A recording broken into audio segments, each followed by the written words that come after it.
Ini ada tiga, ada perencanaan, pengawasan, supervisi, ada manajemen, dan yang terakhir ada namanya konsultan individu. Jadi ini tadi sama seperti solo karir tadi. Jadi biasa kalau pekerjaan konsultannya dengan spesifikasi yang tidak terlalu tinggi, yang tidak membutuhkan pekerjaan kompleks, misalnya ada sebuah dinas membuka lapangan pekerjaan, butuh konsultan individu yang ahli soal estimator. Jadi dia mengatasnamakan dirinya sendiri. Jadi tanggung jawab sepenuhnya dia. Berbeda dengan melalui perusahaan, tanggung jawab sepenuhnya dalam perusahaan. Lanjut, ini terkait lingkaran dari proyek konstruksi ya. Ini lingkaran proyek konstruksi. Dia ada centang merah. Jadi kita biasanya di teknik sipil ini kita perkecil lagi pembahasannya. Yang profesi di bidang teknik sipil itu biasanya bisa berkecimpung di lingkaran pada fase studi kelayakan. Jadi ada yang namanya studi kelayakan ketika ada sebuah proyek misalnya ingin membangun pasar misalnya. Jadi harus ada studi kelayakan dulu, apakah layak proyek itu dibangun. Jadi pemerintah juga dalam membangun sebuah proyek itu tidak serta-merta ada uang langsung bangun. Yang jelas pasti yang namanya pemerintah ketika ingin membangun ataupun swasta ketika membangun mereka harus berpikir harus sudah memiliki visi dan misi di akhir, apakah dalam membangun sebuah infrastruktur itu harus punya kontribusi manfaat terhadap kemaslahatan orang banyak. Itu juga swasta.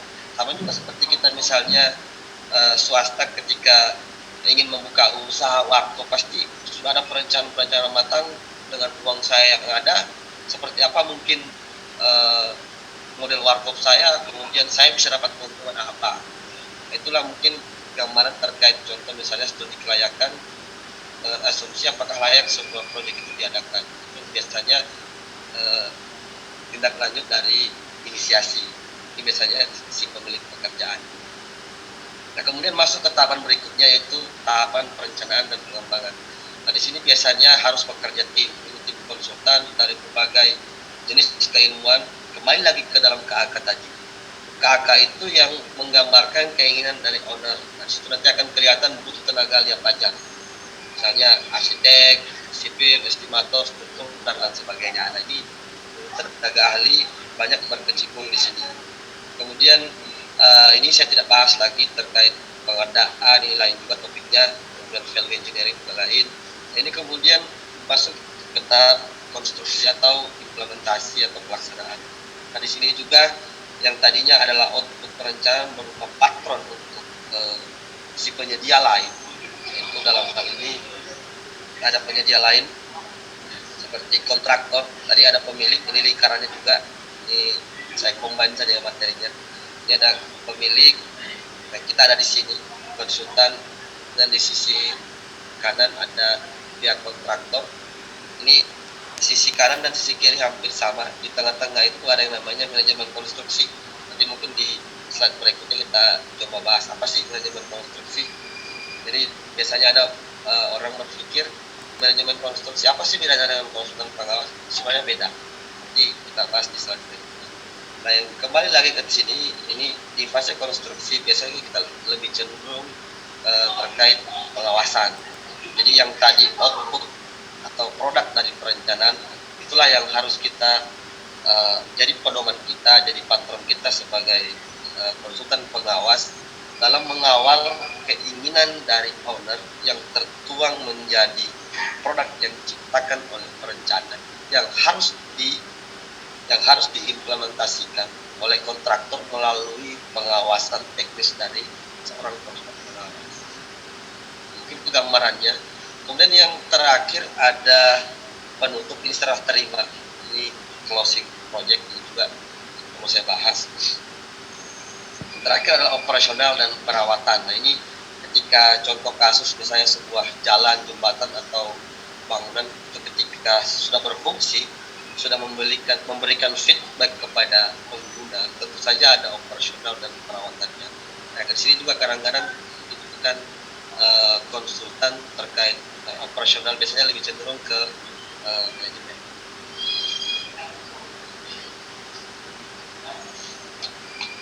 Oke, saya next.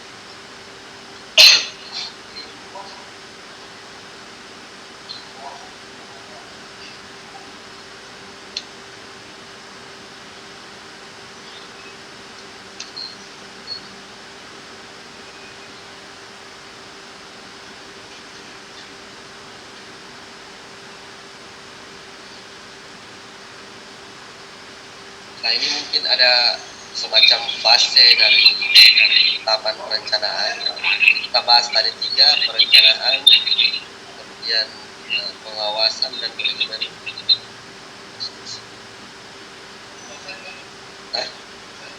Share? Oh, belum deh. Sudah.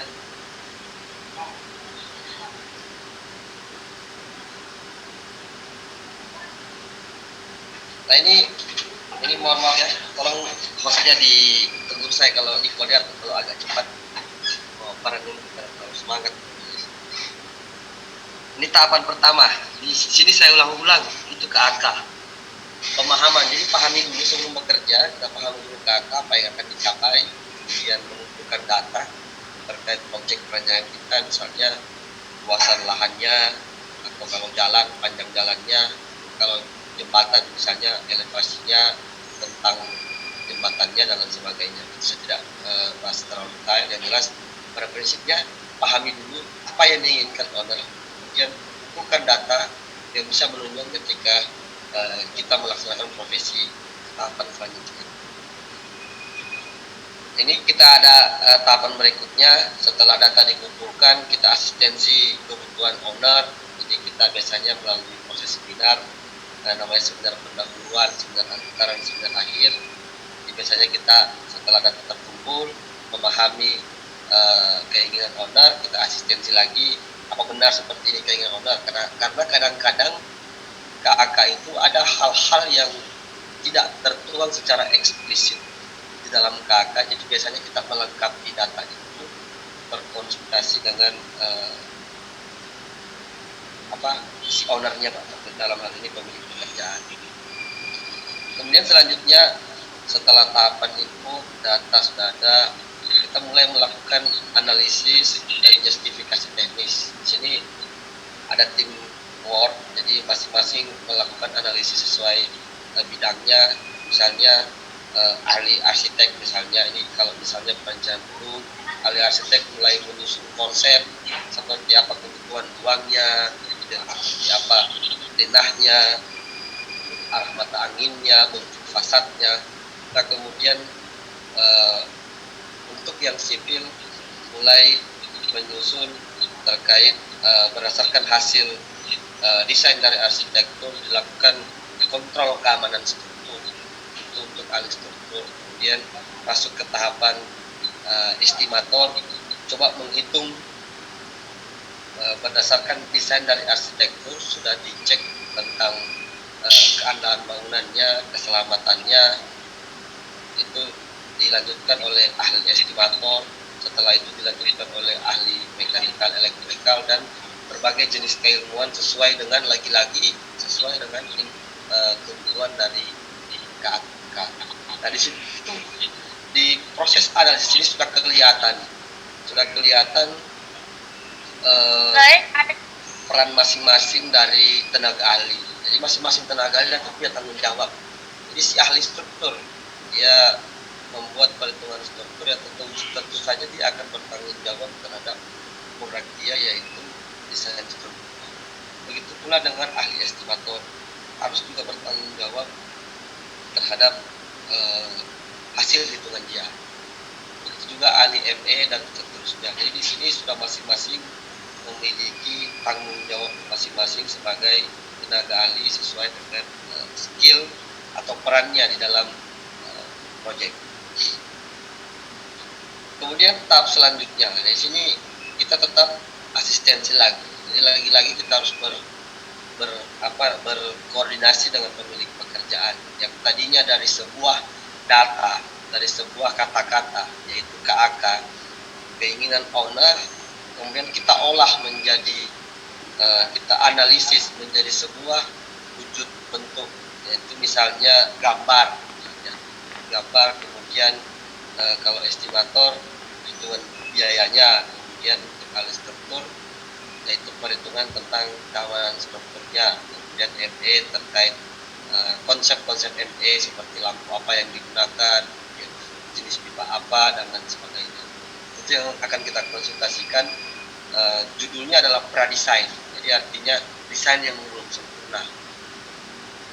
Nah, di sini ada tim teknis. Jadi biasanya kalau pemerintah itu karena kadang-kadang misalnya ownernya adalah dinas pemuda dan olahraga misalnya, dinas Dispora misalnya, ownernya adalah Dispora, dia ingin membangun sebuah stadion misalnya. Nah kadang-kadang si pemilik pekerjaan ini karena basicnya bukan teknis, maka dia membutuhkan pihak ketiga, yakni orang PU, orang tim teknis PU yang mendampingi dia. Jadi kasarnya supaya konsultan ini tidak terlalu ya kasarnya tidak menipu owner lah, karena harus ada lagi pihak yang mengawasi si konsultan perencana. Jangan-jangan nanti produk konsultan perencana ini salah.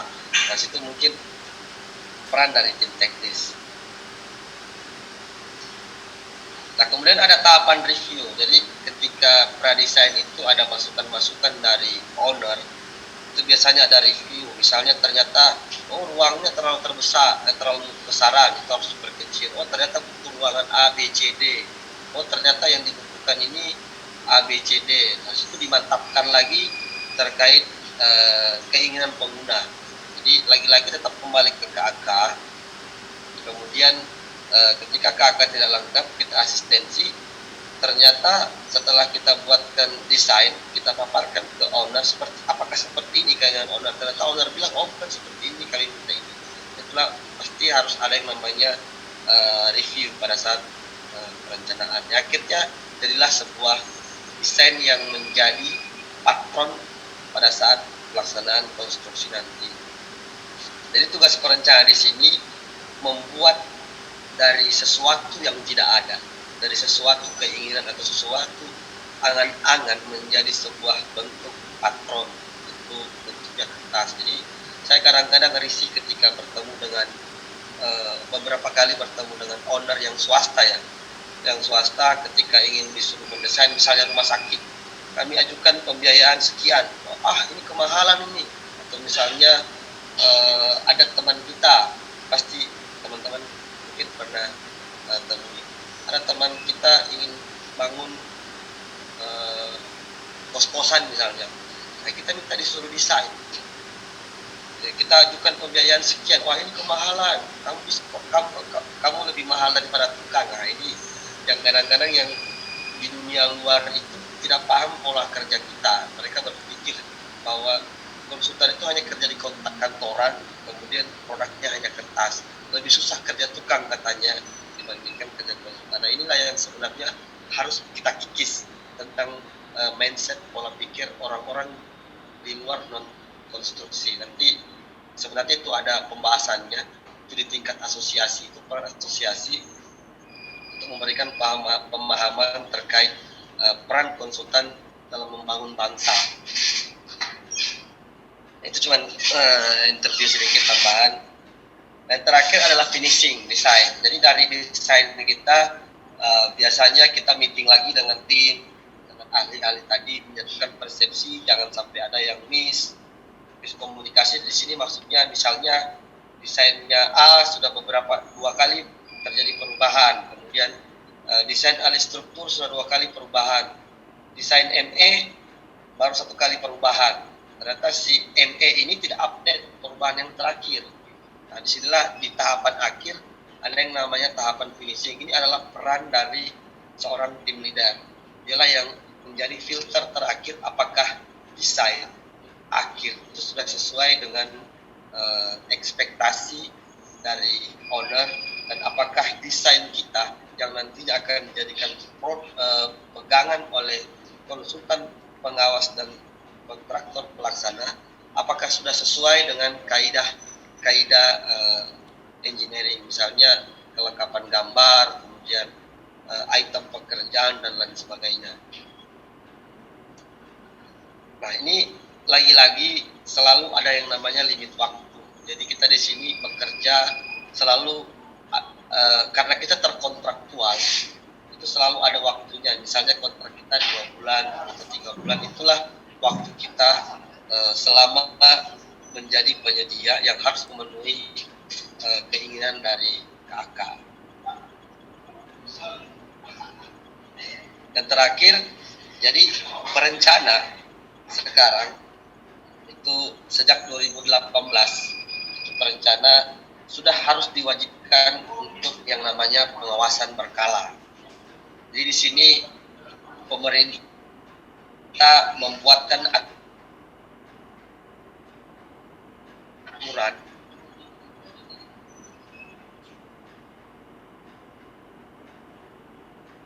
karena beberapa ingin diterapkan atau diimplementasikan di pelaksanaan konstruksi, ada beberapa hal yang miss. Jadi misalnya ternyata si perencana ini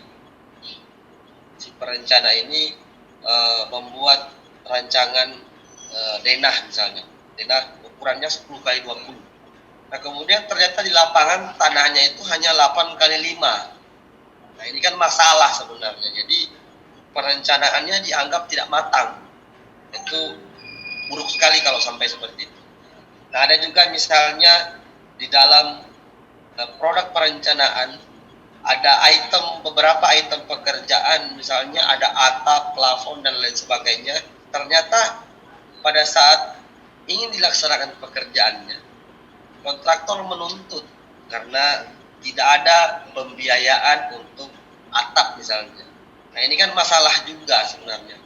Ini masalah yaitu yang harus kita hindari ketika kita berprofesi sebagai perencana, harus lebih teliti sebelum menyetor produk. Nah, makanya pemerintah dalam hal ini coba tetap memberikan tanggung jawab lebih kepada perencana, yaitu bentuknya pengawasan berkala. Nah, ketika produk perencana sudah selesai, dia sudah dibayarkan kita sudah dapat pembayaran dari owner. Itu kita tidak dibayar 100%. Itu kita hanya dibayar 80%. 20%-nya itu akan dibayarkan ketika pelaksanaan konstruksi sudah selesai. Nah, jadi perencana tetap harus bekerja mendampingi. Nah, ada pertanyaan, apa tugas pengawas? Pengawas lain, pengawas yang harus standby setiap hari, kemudian harus mengawal pelaksanaan konstruksi. Kalau perencanaan, dia hanya mengawal produknya. Apakah produknya itu ada kekeliruan yang harus diperbaiki.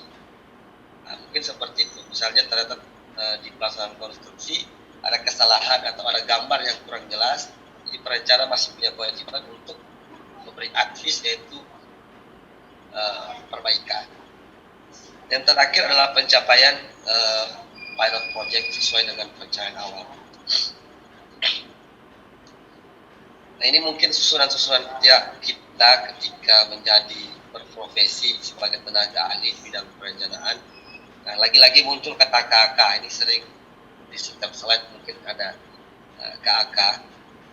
Kemudian kita tentukan metode kerja, seperti saya jelaskan tadi, identifikasi wilayah, studi kita, kemudian observasi, ada penyelidikan tanah. Nah, nanti dilihat lagi di dalam sini soal investigasi ada enggak di dalam KAK. Kalau misalnya tidak ada di dalam KAK, ya kita sampaikan ke owner, Pak, ternyata di dalam KAK ini tidak ada biaya atau tidak ada instruksi bahwa kami harus melakukan soil test. Nah, jadi kita bisa komplain ke pengguna untuk menambah anggaran. Contoh, itulah pentingnya memahami KAK. Akhirnya outputnya yaitu laporan pendahuluan. Ini kita bagi step-stepnya, yaitu tahapan persiapan, kemudian ada tahapan selanjutnya yaitu tahapan perencanaan dan rancangan dan pengembangan rancangan. Ini mungkin studi kasusnya adalah perencanaan gedung. Tahapan-tahapannya mungkin seperti ini.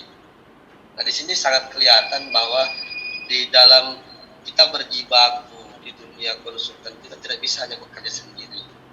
Di sini ada arsitektur, kemudian ada ME, ada bidang ilmu lainnya, ahli iluminasi misalnya. Nah, di sini kita harus kerja tim. Sedikit saya terjadi diskresi akan mempengaruhi metode dan mempengaruhi schedule awal kita dalam melaksanakan pekerjaan ini. Ini nanti produknya konsultan perencana ya, ada analisis biaya, outputnya adalah laporan antara. Nah, yang terakhir adalah tahapan detail. Di sini adalah perencanaan struktur, arsitektur, dan ME. Di sini ada penggambaran detail, kemudian ada engineering estimate, untuk pembiayaan, spesifikasi, dan outline spec. Ini spesifikasi teknis ini jelas ya. Jadi mungkin teman-teman saya jelaskan sedikit. Ini mungkin khusus untuk calon alumni. Kalau alumni mungkin sudah paham. Jadi output perencanaan itu pertama adalah gambar, kegunaannya untuk mengetahui dimensi ketika kita pelaksanaan pekerjaan konstruksi. Kemudian engineering estimate itu pembiayaan. Jadi dari gambar itu turunannya adalah engineering estimate, ya ini berapa volumenya, kemudian berapa harganya. Yang terakhir lagi ada spek. Nah, spek ini juga produk perencana, yaitu misalnya seperti lampu. Lampu itu terlalu banyak jenisnya. Jadi ketika di perencanaan misalnya menyatakan speknya adalah lampu merek Philips, ya, tidak boleh lagi di pelaksanaan konstruksi nanti menggunakan merek selain Philips. Nah, itu mungkin gambaran. Nah, itu tugas pengawas nanti yang memandu spek ini dan gambar pada saat pelaksanaan konstruksi. Jadi tadi pengawasan fase pengawasan berkala ini ada tambahan dari pemerintah. Itu terkait studi perencanaannya. Ini saya next lagi. Nah, ini untuk pengawasan. Kita masuk pengawasan. Jadi ini pengawasan kita perannya hierarkinya adalah bagaimana memandu produk perencanaan itu bagaimana kita memandu kontraktor pelaksana untuk menerapkan proyek atau produk perencanaan agar bisa diimplementasikan dari sebuah data, sebuah gambar, sebuah angka menjadi sebuah bentuk fisik.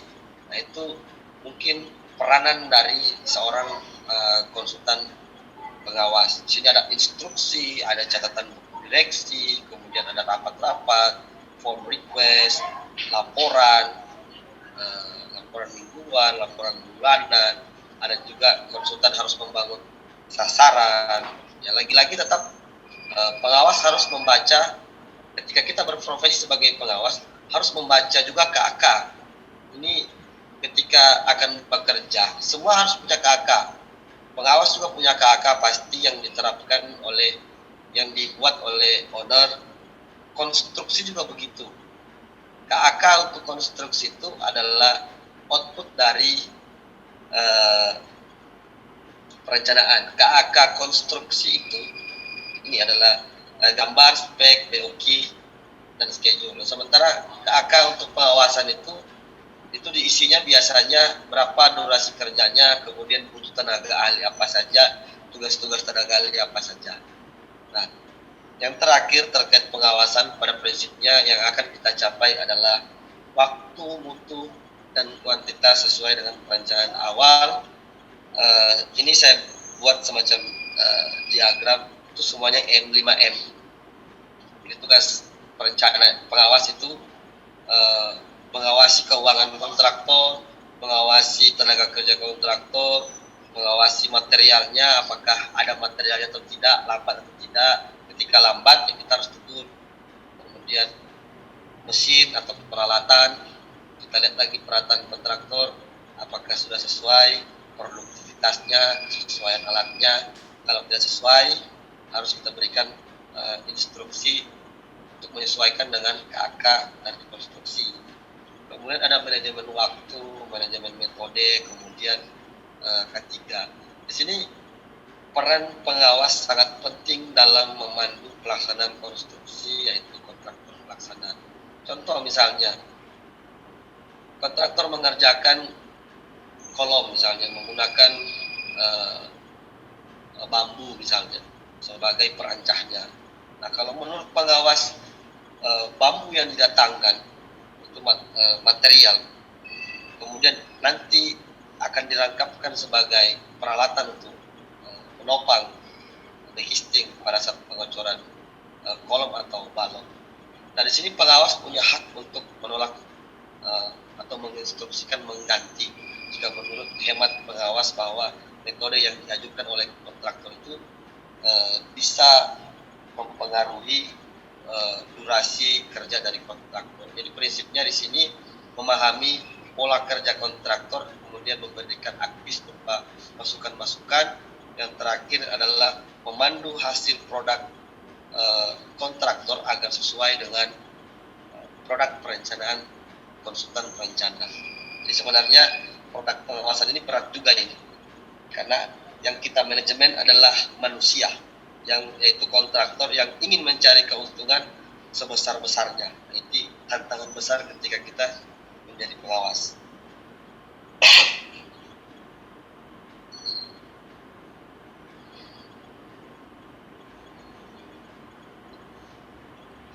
Nah, ini mungkin tahapan terinci ketika kita menjadi pengawas,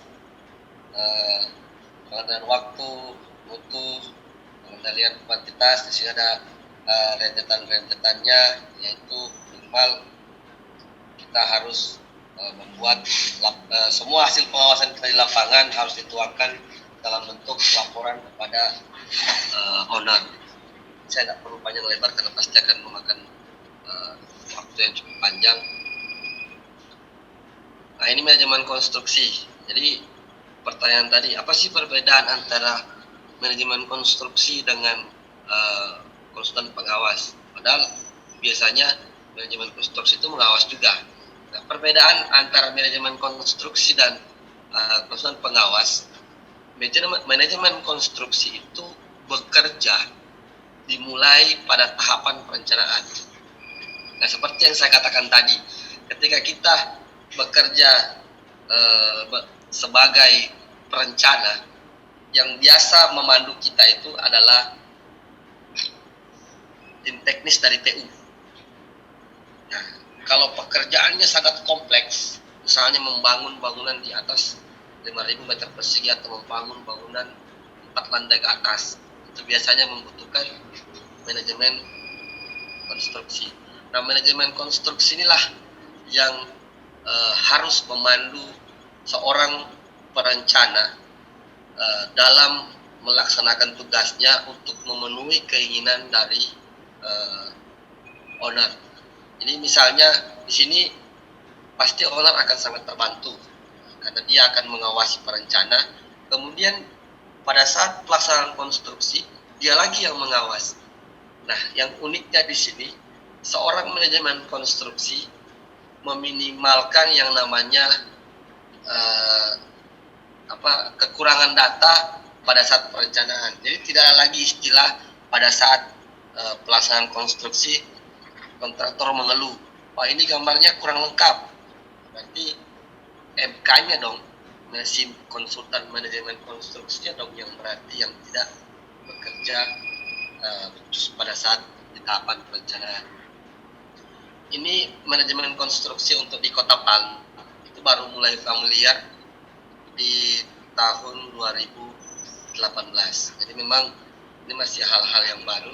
Ya alhamdulillah saya pribadi kemarin ada proyek di jalur 2 itu gedung wanita. Nah, saya kebetulan jadi tim leader juga di situ di manajemen konstruksi. Jadi lagi-lagi ya learning by doing. Jadi kesempatan itu harus dimanfaatkan sebesar-besarnya. Kebetulan saya direkturnya karena pekerjaan ini baru di Sulawesi Tengah. Jadi saya sendiri yang menjadi tim leader. Jadi saya merangkap menjadi tenaga ahli karena ingin memahami seperti apa sih pola manajemen konstruksi.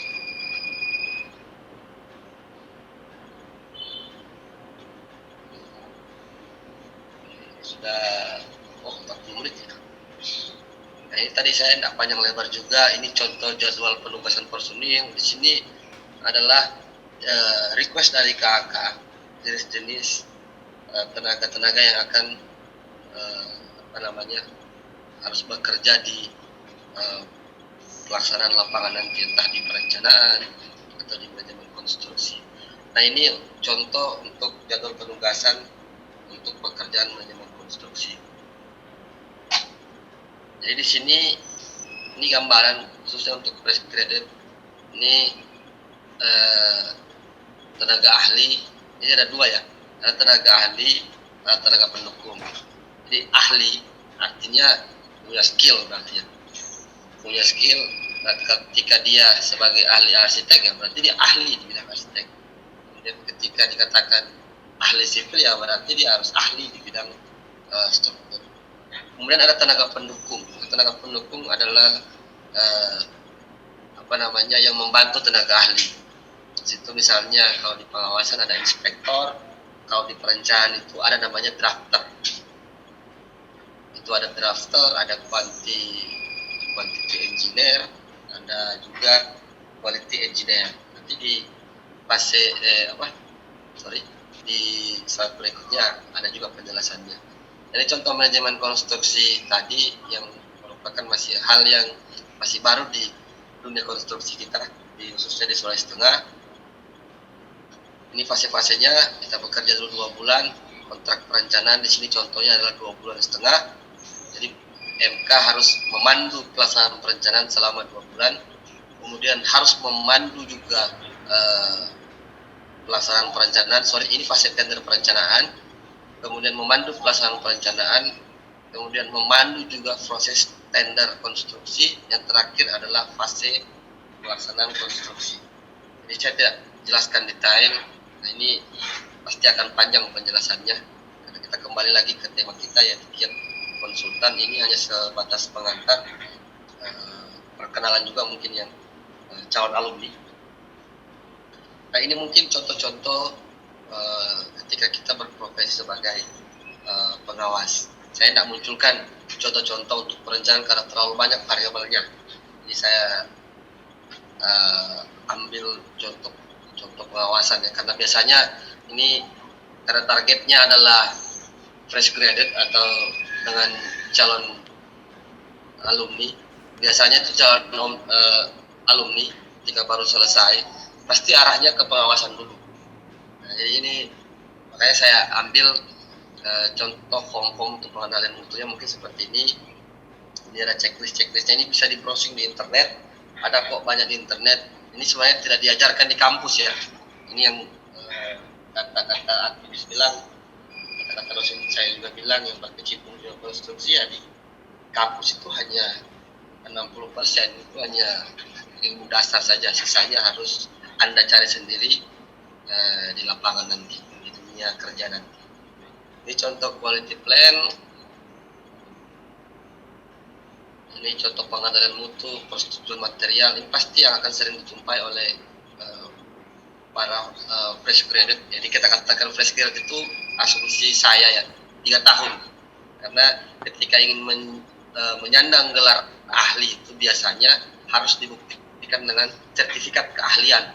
Nah, itu sertifikat keahlian minimal 3 tahun umur ijazah. Makanya kita berasumsi bahwa fresh graduate itu adalah di 3 tahun pertama Anda mulai bekerja.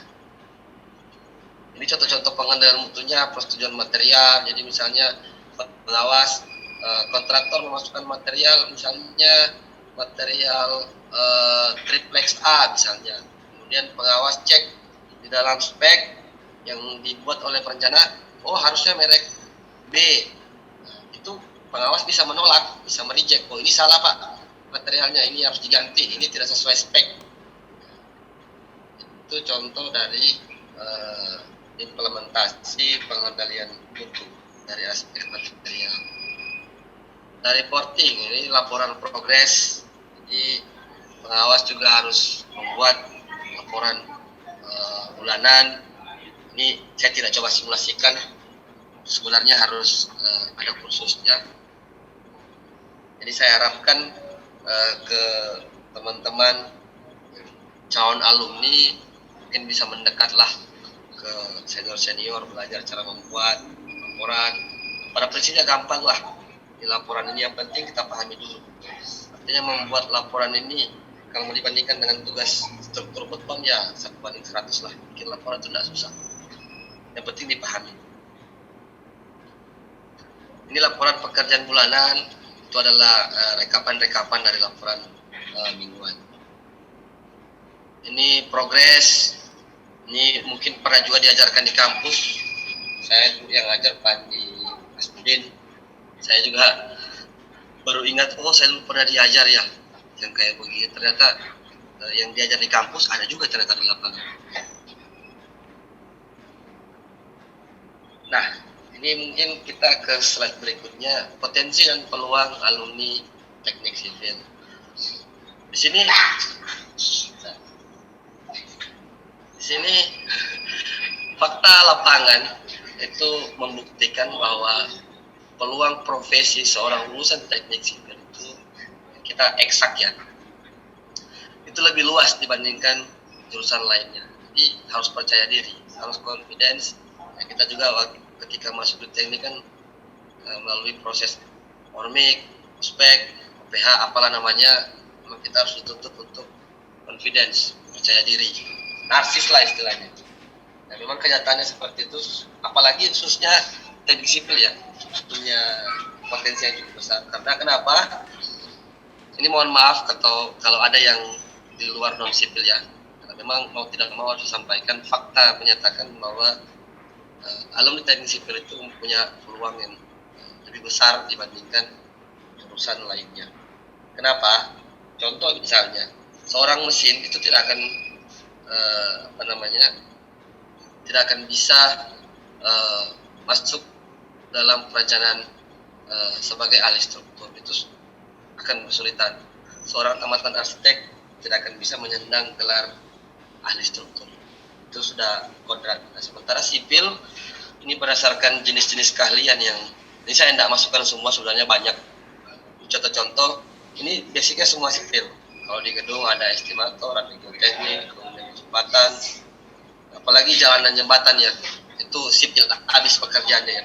Jadi agak sulit dimasuki oleh bidang keilmuan lain, saya seperti arsitek. Kalau gedung kita combine, gabung, ada listriknya, ada mekanikalnya, ada arsiteknya, ada sipilnya. Tapi kalau untuk jalan, jembatan, dan sungai itu memang bidang kita. Makanya biasanya ada pertanyaan, teknik sipil itu apa sih? Nah, saya dulu pernah kuliah ditanyakan seperti itu ya.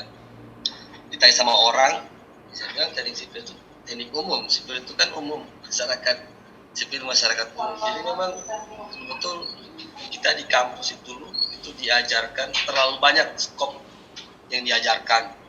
Kelihatan dari tugas-tugasnya sangat banyak ya, tidak bisa dipungkiri. Mungkin itulah manfaatnya ketika kita di dunia kerja nanti, bahwa ternyata dari kuliah memang sudah memiliki banyak bidang keilmuan ya. Oke, saya lanjut saja, tidak usah panjang lebar, yang jelas punya potensi. Nah, ini yang saya ingin pertegas terkait materi pada malam hari ini, terkait tantangan dan kendala. Ini penting untuk fresh graduate yang baru selesai dan yang baru akan menjadi calon alumni. Ini ada beberapa fakta alumni kita di dunia konstruksi. Ini ada beberapa hot isu yang saya tampung, saya juga sempat browsing dan sebagian besar itu saya dapatkan di lapangan. Yang pertama, jumlah tenaga ahli itu tidak berbanding lurus dengan jumlah alumni. Itu tidak bisa dipungkiri. Terlalu banyak alumni kita, tapi untuk dikatakan ahli itu kecil, sedikit. Jadi ternyata hal ini terbawa-bawa di dunia kampus, di dunia pekerjaan. Sama seperti kalau di kampus ya. Di kampus itu ada 200 misalnya dalam satu angkatan. Itu biasanya yang paham struktur, yang ahli struktur, yang pilih jurusan struktur itu mungkin hanya 5 mungkin kalau dari 100 orang. Itu tidak bisa dipungkiri. Nah, begitu juga di dunia konstruksi. Untuk dikatakan ahli itu sangat sedikit dibandingkan dengan jumlah alumni kita. Itu PR besar sebenarnya bagi kampus dalam hal ini pencetak alumni. Itu yang selalu dibahas-bahas di seminar-seminar nasional di Jawa sana. Mereka lagi sedang membangun kiat-kiat bagaimana menciptakan tenaga-tenaga yang handal yang bisa bersaing dengan orang luar. Ini Nyambung dengan yang kedua, persaingan ketat dengan tenaga luar. Di sini tidak bisa dipungkiri bahwa kita khususnya contoh kasus di Sulawesi Tengah ya. Ini mohon maaf kalau saya sering bilang Sulawesi Tengah untuk yang tidak berasal dari Sulawesi Tengah, pasti berlaku juga di tempat Anda. Itu biasanya dari konsultan ya, konsultan untuk Sulawesi Tengah. Karena tadi kembali ke poin 1, jumlah ahli di Sulawesi Tengah itu sedikit. Ya, maka berdatanganlah tenaga-tenaga ahli dari luar, dari Makassar, dari Kalimantan, dari Jawa. Nah, makanya sebenarnya potensi ketika untuk ingin sukses di dunia konstruksi dengan basic konsultan sebenarnya sangat besar. Potensi dan peluang, tinggal dari kita saja apakah ingin ke sana atau tidak. Ini tidak bisa dipungkiri, persaingan ketat dengan tenaga luar ini juga lagi jadi trending topik di dunia usaha khusus Sulawesi Tengah. Asosiasi konsultan sebagian komplain dapat rata-rata yang menang tender orang dari luar, akhirnya orang luar yang merekrut orang-orang lokal. Jadi orang-orang lokal kita hanya ditempatkan di tenaga pendukung, bukan tenaga ahli. Ya sebenarnya sih gampang menjawabnya. Kalau ingin dilamar sama perusahaan luar ya nanti harus punya keahlian. Kembali lagi kita harus punya jualan. Kalau tidak punya jualan ya siap-siap saja jadi paling jadi pengawas, paling jadi inspektur. Jangan harap menjadi perencana ya. Nah ini juga poin ketiga, ini tidak bisa dipungkiri. Ini sebagian dari alumni kita tidak memilih berdedikasi di dunia konstruksi. Seperti yang disampaikan host kita tadi, Pak Muhammad Ramani. Ya kalau saya sih pribadi itu pilihan ya. Walaupun kita kuliah di dunia teknik sipil atau misalnya kita alumni teknik sipil. Misalnya saya ingin jadi polisi. Sipil bisa jadi polisi juga. Atau mungkin saya ingin menjadi trainer, bisa juga. Atau saya ingin kerja di bank, itu lebih mudah seorang teknik sipil ketika bekerja di bank. Tapi kalau pribadi saya paling alergi itu kalau dengar yang namanya alumni teknik sipil bekerja di leasing. Itu kalau mohon maaf ya, kalau menurut saya itu haram itu kalau seorang teknik sipil kerjanya susah, ujung-ujungnya karena tidak bisa berkompetisi, tidak punya keahlian, ujung-ujungnya pergi melamar jadi leasing. Ya kalau menurut saya sangat mencoreng nama baik alma mater lah. Tapi lagi-lagi itu pilihan, itu mohon maaf itu persepsi saya. Nah ini yang keempat, terkadang perusahaan memberi salary di bawah remunerasi. Remunerasi itu gaji yang layak untuk seorang tenaga ahli. Kita berbicara tenaga ahli. Pemerintah sudah mengatur untuk yang namanya ahli ketika sudah berumur 3 tahun itu gajinya kalau tidak salah harus minimal 16 juta per bulan. Karena kalau Anda bekerja di perusahaan, biasanya Anda hanya dapat 3/4-nya, sekitar jutaan. Nah, karena kurang skill dan kurang percaya diri, mungkin ketika pada saat interview atau mungkin ditanyakan terkait pengalaman, jangan heran ketika kita digaji di bawah remunerasi. Kalau kayak teman saya ini, Pak Rahman ini, salarinya tinggi nih Pak. Karena dia punya ahli di beberapa bidang. Itu sebenarnya patut dicontoh.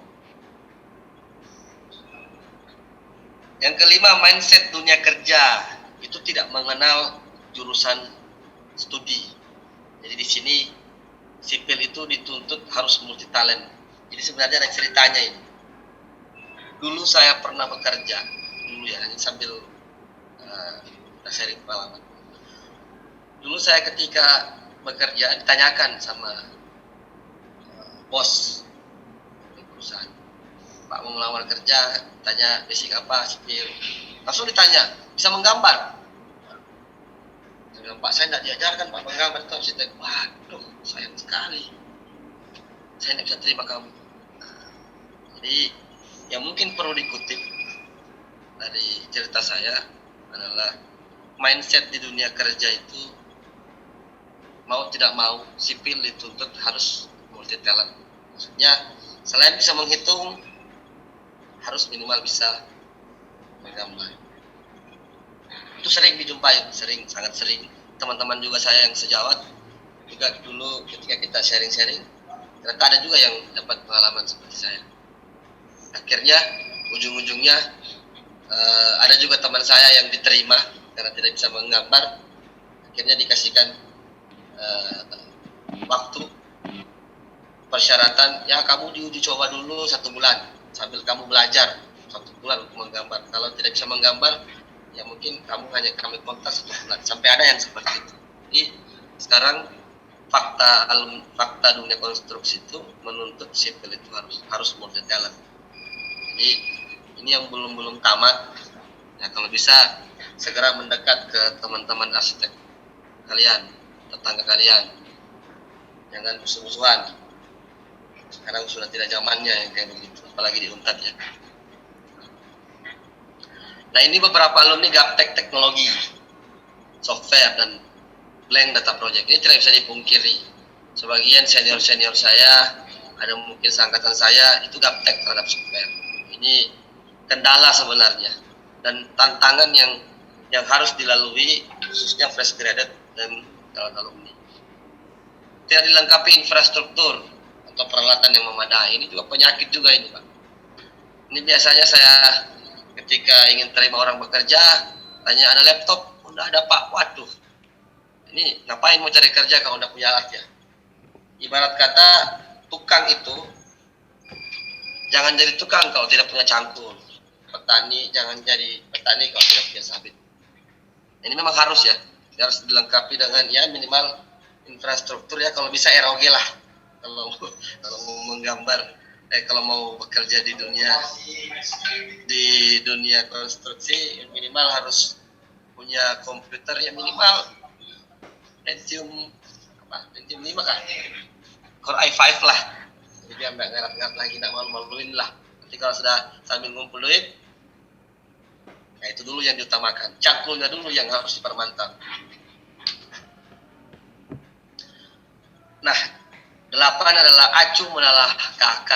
Akhirnya sebagian kerja tidak terencana sesuai tupoksi. Jadi lagi-lagi tadi saya jelaskan, kembali ke KK, banyak alumni, banyak tenaga-tenaga ahli itu yang kerja tidak membaca KK, akhirnya menunggu diperintah oleh bosnya. Akhirnya menunggu diperintah, dia tidak paham apa tugas saya, apa kewajiban saya. Akhirnya dia nunggu, apalagi yang saya bekerja. Ini sebenarnya penyakit juga. Jadi wajar kalau bos Anda tidak senang, tidak akan menaikkan gaji-gaji Anda karena ya tunggu disuap istilahnya. Yang ke-9, tidak mencintai profesinya. Ini juga sebenarnya kita kalau ingin menjadi konsultan harus mencintai profesi kita ya. Ada juga yang terlalu cepat puas dengan potensi yang ada. Akhirnya tidak berpikir inovatif dan tanpa ambisi. Ini contohnya masih saya alami juga sampai sekarang. Tim saya di kantor, tapi lagi-lagi masih tetap terus saya bina. Kalau udah bisa dibina, nanti dibinasakan saja. Jadi di sini maksudnya Anda harus mencintai profesi Anda. Kemudian jangan terlalu puas dengan skill yang ada sekarang. Misalnya Anda hanya bisa membuat RAB, jadi harus menggali potensi. Yang prinsipnya harus berinovatif, harus berlebih ambisi lah. Artinya kita harus lebih terdepan dibandingkan konsultan-konsultan lainnya. Toh nanti itu manfaatnya untuk kita, untuk jualan juga. Itu sih yang sebenarnya fakta alumni juga. Nah ini orang-orang yang baru selesai, kadang-kadang karena terlalu takut menyandang gelar pengangguran, akhirnya punya orientasi karena tadi tidak punya ambisi, tidak berpikir inovatif, akhirnya orientasinya ya daripada nganggur, mending kerja apa adanya dulu. Akhirnya terdikotomi, artinya terdikotomi itu maksudnya hanya berpikir, ya saya jadi pengawas saja, saya tidak usah jadi perencana. Nah, akhirnya pola pikirnya tertutup, mindsetnya jadi mengecil, akhirnya sampai ada yang kita istilahkan namanya spesialis Judas. Spesialis Judas itu namanya spesialis Juni Desember, jadi dia bekerja hanya di bulan Juni dan bulan Desember, karena pengawas itu biasanya bekerja dari bulan Juni sampai Desember. Kalau perencana biasanya di awal tahun, di Januari. Ini sering konflik dengan tim akibat minim soft skill. Ini juga sering terjadi ketika kita kerja tim, itu pasti yang namanya diskresi atau koslet dengan tenaga atau tim yang lainnya itu pasti. Nah, di sini kita harus punya soft skill, artinya coba melihat situasi, coba meredam yang namanya ego, kita kembali lagi ke patron kita, schedule kita, karena kalau ego sudah dibawa ya pasti akan berantakan. Itu yang tidak bisa, itu yang harus kita hindari ya. Ini kaku dan gagap transfer knowledge terhadap owner atau gagap presentasi. Jadi di kantor juga, ini contoh kasus, saya tetap tuntut semua ahli harus bisa memaparkan produknya. Jadi sebagus apapun produk Anda, sepintar apapun Anda, ketika Anda tidak bisa menyampaikannya kepada owner, pasti owner tidak akan yakin dengan Anda. Jadi itu penting ya, presentasi. Law, informasi dan regulasi jasa konstruksi. Jadi kadang-kadang juga ini sebagian alumni acuh terhadap aturan, padahal sebenarnya ini yang paling penting. Ini ketika ya, karena yang kita hadapi sebagian besar owner kita adalah dari pemerintahan. Jadi itu sewajarnya harus kita sebagai konsultan memahami tentang regulasi jasa konstruksi. Jadi ketika ada hal-hal yang berkaitan dengan profesi kita atau dituntut oleh owner, nah patron kita adalah regulasi. Ketika regulasi atau aturan mengatakan tidak, kita harus berani berkata tidak. Akhirnya sebagian alumni itu karena law informasi akhirnya berpikir pragmatis, yang penting kerja saja, yang penting owner senang. Ternyata mereka tidak sadar sudah melanggar regulasi yang ada. Apa akibatnya? Ya, akhirnya ada beberapa tenaga ahli kita, Maksudna bin Zalik, senior kita, ada beberapa yang terjerat hukum karena tidak, salah satunya adalah tidak berintegrasi dan tidak memahami tentang regulasi jasa konstruksi. Jadi pekerjaan sebagai konsultan ini ya ngeri-ngeri sedap juga ya, karena tanggung jawabnya cukup besar, kemudian berpotensi juga kita terjerat. Makanya harus berintegrasi, paham aturan.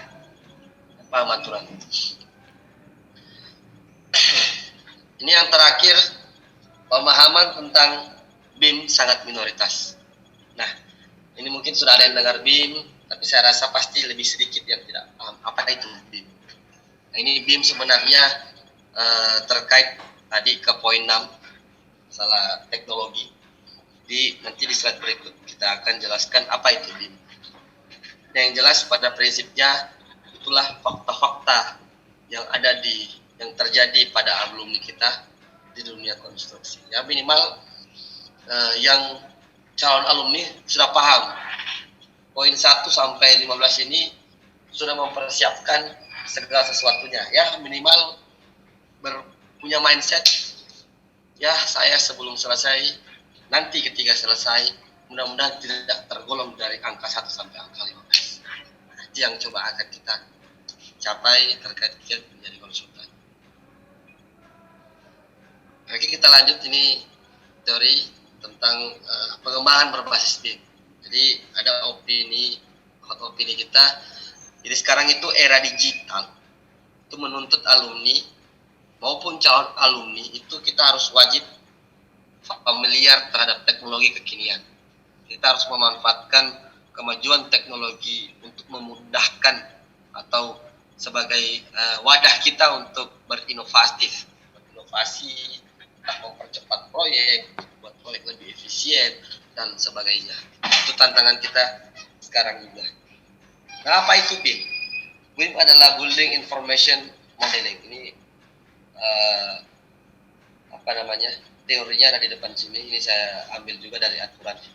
Jadi pada prinsipnya Building Information Modeling adalah metode kerja gabungan dari beberapa tenaga ahli teamwork yang perannya untuk memudahkan pelaksanaan konstruksi kedepannya dari mulai tahap konsep hingga tahapan demolish. Nah, ini sejarah BIM Indonesia masuk sejak tahun 70-an. Familiar di Indonesia itu tahun 2016. Karena aturannya itu diterapkan baru tahun 2018. Itu baru dikatakan wajib untuk pelaksanaan konstruksi diterapkan sistem BIM.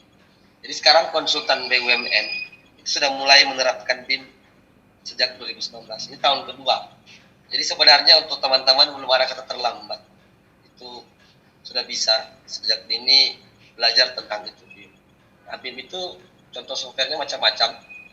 Ada SketchUp Trimble, ada Autodesk, kemudian ada Tekla untuk struktur, ada Navisworks untuk animasi, kemudian ada StatPro. Nah, tadi BIM itu ada, kita istilahkan, ini berdasarkan pemahaman saya ya. Tadi perencanaan ya, ini connect terhadap perencanaan. Biasanya kita tahu istilahnya satu dimensi. Satu dimensi itu titik, dua dimensi itu ada panjang, ada lebar. Nanti dua dimensi ya. Nah, tiga dimensi ada panjang, lebar, dan ada tinggi. Berarti sudah kelihatan bentuknya. Nah, ini arah BIM seperti itu. Jadi semua proyek sudah berbentuk tiga dimensi. Jadi punya panjang, lebar, tinggi, ada visualnya lah, atau maket lah, bisa kelihatan. Tapi dalam bentuk digital. Kemudian ada 4D. Ini kalau di dalam agama 4D ruang dan waktu ini. Tapi kalau di dalam teknik lain, 4D itu time.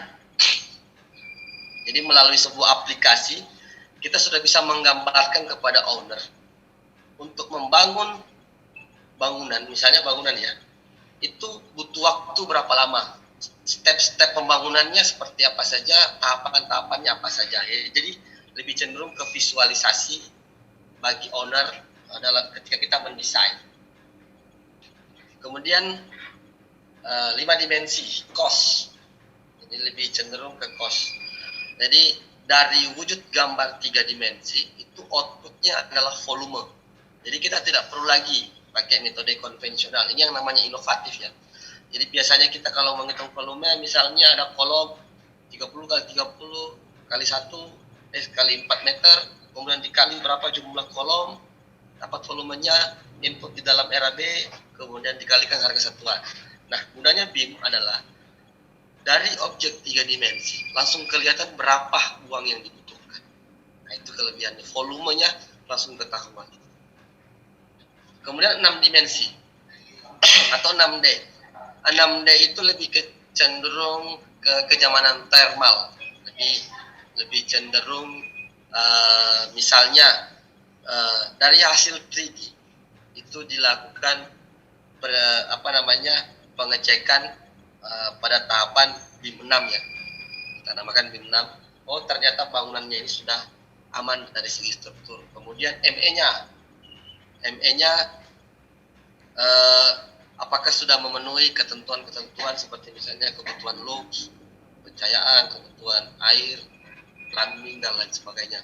Jadi lebih berbentuk visual 6D, lebih berbentuk ke analisis dan kenyamanan thermal. Jadi dari desain kita nanti lampunya misalnya kita pasang 10 lampu, apakah sudah terang atau tidak. Nah, itu software itulah yang akan membaca.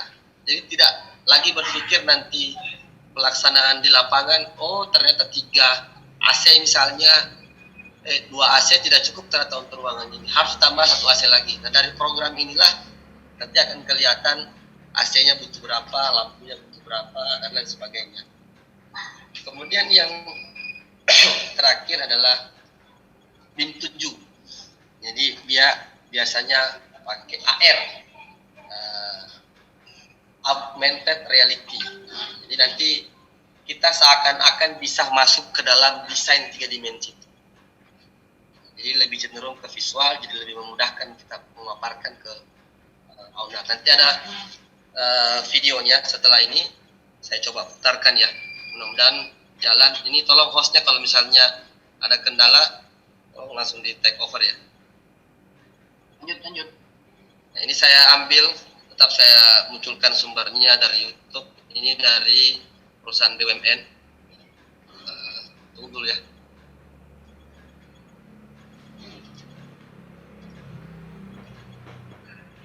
Oke, bismillah. Kelihatan suaranya? Kedengaran? Tidak? Iya, kedengaran. Kedengaran? Oh, kedengaran. Kedengaran ya? Kedengaran. Oh iya, kalau kedengaran angkat saya jempolnya. Sudah ya?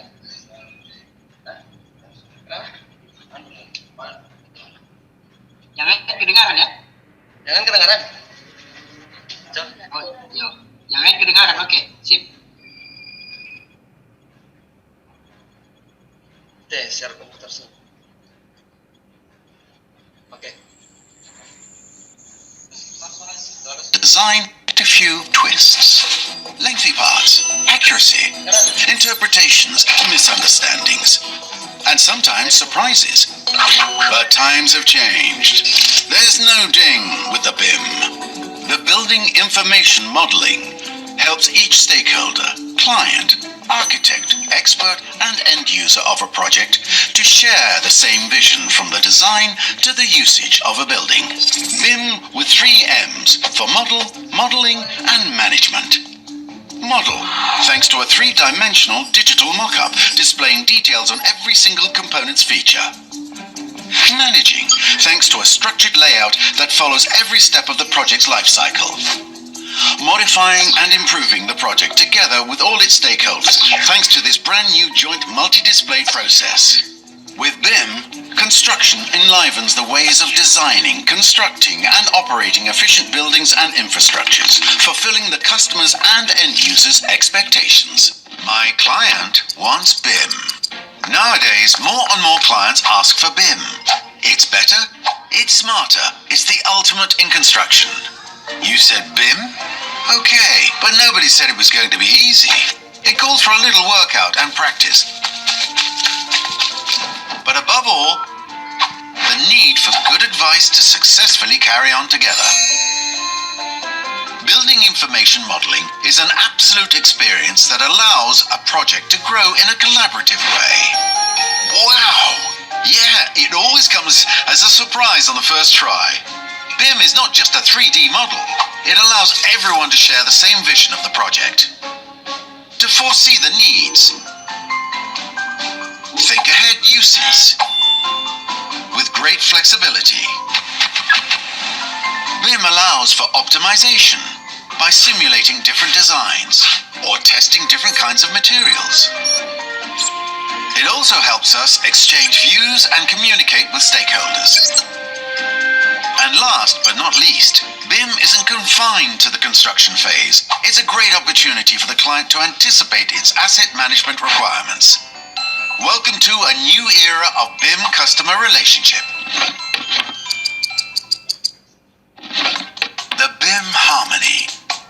We've built trust with our clients by always serving their projects with the latest technologies. Today's new thing is the BIM Revolution, a collaborative process applying to any kind of project, from more standardized ones to the most complex and unique ones. Who said magic? Well, before implementation, you need to properly identify the needs of every trade involved and select the project's use cases that are key to the project. The BIM manager guides the process for the team. has a unique context and set of requirements. Construction method and planning. Construction site. The customer's wishes. Regulations. The BIM manager harmonizes all requirements in order to integrate them in the BIM execution plan, the project's guideline. For example, to satisfy the client's requirements on deadlines, the BIM manager identifies 4D as a crucial use case for the project and describes in the BIM execution plan each party's role and the data each one has to deliver in order to implement the timeline of the project within the BIM model. The BIM Bang. Take the project and its million components as a whole. The BIM is its virtual tri-dimensional replica, enhanced with information. It puts together as digital objects all elements and its properties identified as necessary in the BIM execution plan. The BIM gives access to a great deal of data, such as drawings, technical sheets, manufacturers, suppliers, number of similar objects, or exact position in the structure. Even better, with the BIM, each modification updates the whole model instantly and consistently. Drawings, sections, or specific views are updated and edited instantaneously, and every trade can display what it needs through different views. Specific technical views, as the door width required for wheelchair access, wall thickness at door frames, cable routing around the frame, the number of doors to order, or even the implementation schedule. With the BIM, all information is accessible anywhere in a matter of seconds. No need to recapture or report the tiniest change again and again. Each plan becomes a view, and every view is in the BIM. The BIM team. Welcome to collaborative engineering, where the work of each one is intimately connected to others. With the BIM, work is no longer sequenced and desynchronized between the project players.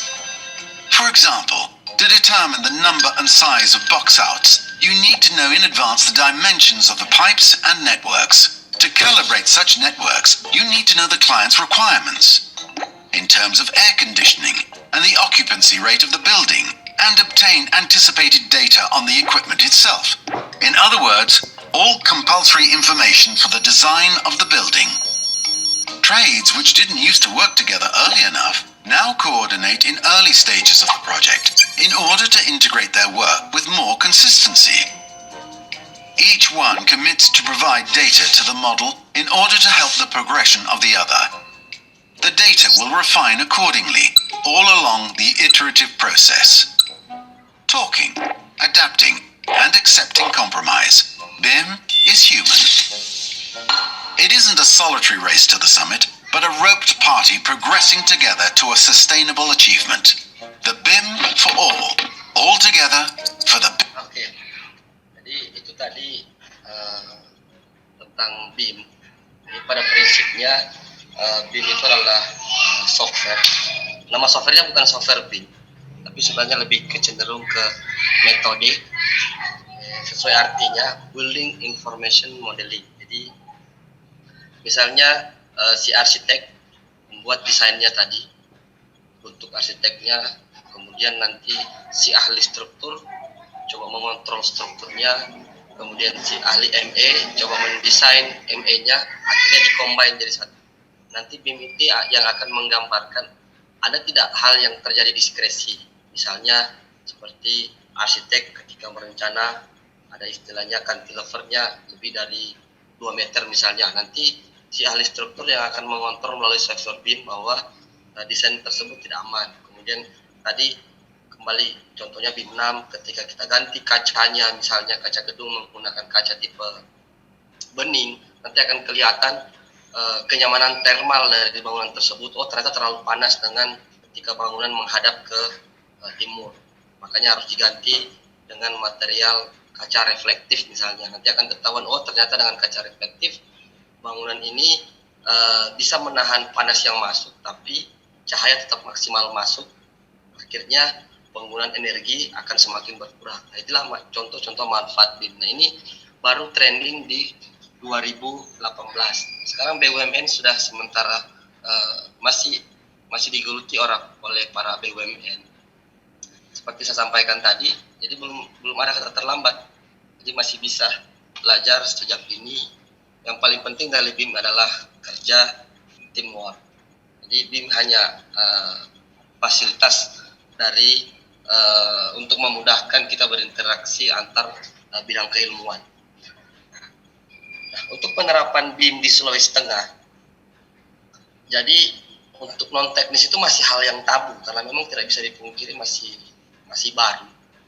Karena dalam hal ini ya, Kementerian Pekerjaan Umum juga masih gencar melakukan sosialisasi ke para owner-owner. Nah, seharusnya kita sebagai yang yang konsentrasi di dunia konsultan harus membaca hal tersebut sebagai pasar yang akan besar di tahun-tahun berikutnya. Jadi memang mau tidak mau akan dituntut kita untuk bisa bekerja berbasis BIM. Nah, yang menjadi pertanyaan, apakah Anda mau belajar sekarang atau baru belajar ketika hal tersebut sudah menjadi tren. Kemudian di Sulawesi Tengah sendiri, itu untuk proyek yang berbasis BIM yang masih menerapkan itu adalah Balai Cipta Karya. Itu Bank Dunia ya. Ada bantuan Bank IMF yang masuk, bantuan dari IMF yang masuk ke Indonesia. Itu untuk membangun Indonesia setiap tahunnya, karena kita masih dalam kategori negara berkembang, itu 200 triliun setiap tahun yang akan tersebar di 36 provinsi kalau tidak salah. Di Sulawesi Tengah itu 5 triliun yang akan dikucurkan, apalagi kita pasca gempa. Nah, sekarang karena hal BIM ini sudah mulai familiar di luar negeri sana, sementara pemilik uangnya itu adalah luar negeri, itu bantuan atau pinjaman sebenarnya dari luar. Nah, mereka itu menuntut untuk memanfaatkan uang 5 triliun itu, contoh kasus di Sulawesi Tengah, harus berbasis BIM. Hal ini sangat kelihatan mulai di tahun 2019 kemarin. Dari beberapa proyek itu ternyata Sulawesi Tengah masih sangat minim yang menguasai BIM. Akhirnya pasar dunia konsultan, khususnya di perencanaan, itu dikuasai oleh konsultan-konsultan dari BUMN dan dari luar. Nah, sekarang saya sempat berpikir kapan kita konsultan khususnya Sulawesi Tengah ini, alumni alma mater Unpad misalnya atau Unismu, itu bisa bersaing dengan mereka. Jadi kembali lagi ke poin ketiga, bahwa memang pengembangan diri berbasis skill, berbasis BIM itu sangat cocok untuk bagi Anda yang masih fresh graduate, yang artinya tadi masih belum sampai 3 tahun bekerja di dunia konstruksi. Itu sangat penting sekali. Jadi mungkin di tahun kedua sudah bisa belajar, 1 tahun lah mungkin belajar BIM, tinggal pilih bidang apa yang ingin ditekuni. Itu sangat menentukan potensi Anda kerja di masa yang akan datang, karena tidak bisa dipungkiri lagi bahwa memang era digital sudah sangat menyentuh dunia konsultan. Nah, ini ada beberapa sampling project BIM. Alhamdulillah kami ya harus confidence ya. Alhamdulillah kemarin ada beberapa paket yang kami laksanakan itu tahun 2020. Tahun ini ada 6 paket sebenarnya, yang saya cuma munculkan hanya 4. Itu salah satunya pekerjaan yang berbasis BIM, kantor pajak. Cuma karena COVID nanti dibangunnya 2021. Ada kantor Kejaksaan Tinggi Sulawesi Tengah, itu yang di sampingnya kantor gubernur. Itu nanti akan direkonstruksi, sekarang lagi on progress tendernya. Itu 6 lantai, itu harus berbasis BIM juga.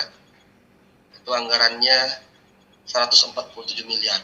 Jadi sebenarnya saya pribadi ya dengan tim itu merasa bangga, ternyata kami mewakili Sulawesi Tengah untuk dapat bekerja sama dengan perusahaan dari Jakarta untuk menggarap Kejaksaan Tinggi ini. Kemudian ada gedung training center, itu juga sudah berbasis BIM. Kemudian gedung Polda, walaupun penerapan kita masih sampai BIM 5. Jadi BIM 7 itu masih tetap kami coba pelajari di tim. teman-teman di kantor juga lagi sementara belajar kalau bisa sampai BIM 7, sampai augmented reality. Jadi kita seakan-akan bisa masuk ke dalam desain kita. Nah, ini ada contoh-contohnya sekedar kami perlihatkan.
Ternyata tepat.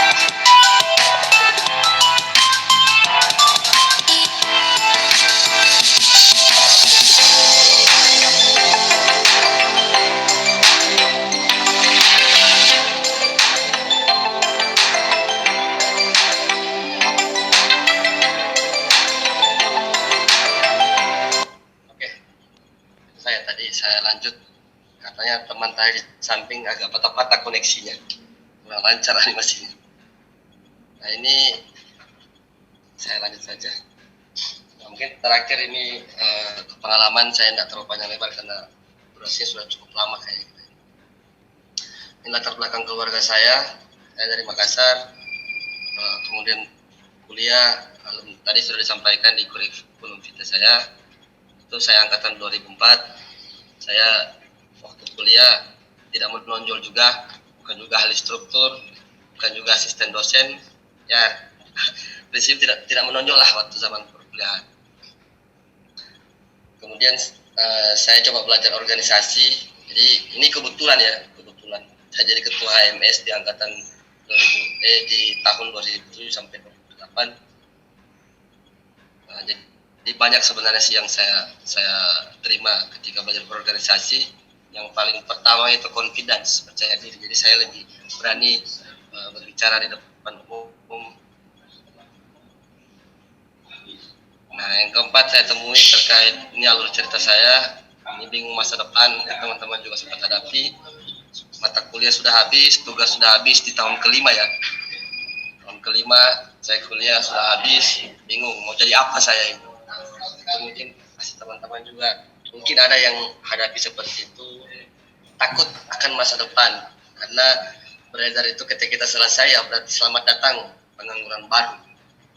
Itu yang selalu mengyeng-nyeng di kepala, siapkah saya ketika terjun di dunia kerja nanti dengan basic yang seadanya, tidak paham struktur, maksudnya bukan ahlinya di bidang struktur atau di ahli dan geoteknik.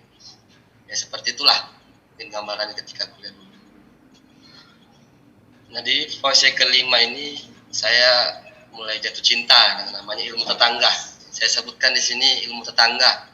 Tetangga saya dulu waktu kuliah itu namanya arsitek, jurusan arsitek. Jadi saya waktu KP itu gabung dengan anak arsitek, kita KP sama-sama, saya pelajari, saya berpikir, wah ini arsitek ini enak ya, ini sambil kuliah bisa dapat uang, minimal kerja rumah orang, kerja ini, kerja itu, karena memang kerjanya hanya di laptop. Sipil kan setengah mati kayak begitu. Sipil itu harus terjun ke lapangan. Paling kita kerja itu mengukur, surveyor, tapi kita berpanas-panasan. Baru upahnya juga tidak terlalu besar. Ini anak arsitek, ini kayaknya keren ilmunya. Jadi saya mulai jatuh cinta, saya belajar sambil KP. Saya belajar pertama menggambar sama teman saya yang sekarang kebetulan jadi ipar saya ternyata. Jadi beliau yang ajar saya tentang arsitek, saya coba perdalam terus. Karena mata kuliah sudah habis, kemudian tugas sudah selesai, kemudian dengan jaringan yang seadanya ya, tidak seperti sekarang. Dulu belum ada Android, itu tahun 2007 belum ada Android, masih HP BBM misalnya. Tapi sudah ada internet, sudah ada warnet. Saya di dua tahun itu selalu ke warnet, download YouTube, download tutorial tentang dasar-dasar menggambar masih menggunakan CAD,